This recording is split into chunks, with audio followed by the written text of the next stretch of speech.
Television చరిత్రలో తొలిసారిగా NTR host గా చేస్తున్న బిగ్ బాస్ షో ఇటీవల ప్రారంభమై టాప్ రేటింగ్స్ తో దూసుకుపోతోంది.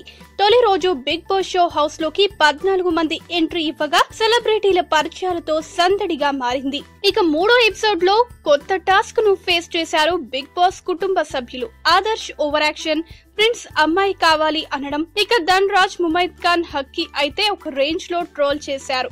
మొదటి రోజు సమీర్ ఓవర్ చేస్తే రెండో రోజు ఆదర్శ్, ధన్ రాజ్ చేశారు. వారి మీద సోషల్ మీడియాలో ఎన్నో ట్రోల్స్ వచ్చాయి. ఇక తర్వాతి ఎపిసోడ్ లో హరితేజ ఏమో ప్రిన్స్ పెళ్లి టాపిక్ వస్తే పర్సనల్ ఎందుకు అనింది.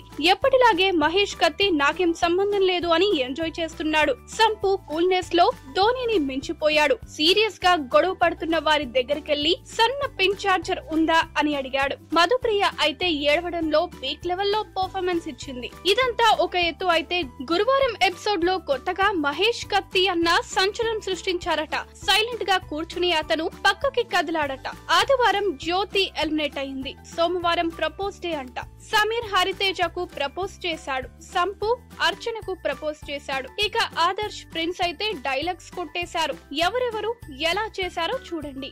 అయితే అందరూ వేద అర్చనకు ప్రపోజ్ చేశారు. అయితే ఆమె మీద కొన్ని కమెంట్స్ వచ్చాయి సోషల్ మీడియాలో. టెంపర్ లో కాజల్ ను ఎన్టీఆర్ మ్యూజిక్ సిస్టమ్ అంటాడు తెలుసు కదా. అలాగే బిగ్ బాస్ షోలో అర్చన మ్యూజిక్ సిస్టమ్ అట. క్యూట్ గా ఉంది అంటున్నారు నెటిజన్లు. అయితే తన డ్రెస్ చూసి మాత్రం మహేష్ బాబు కాలేజాలో అనుష్కతో చెప్పే డైలాగ్ ప్యాంటు వేసుకోవడం మర్చిపోయావా బంగారంతో ఫన్నీ ఫోటోలు చేస్తున్నారు.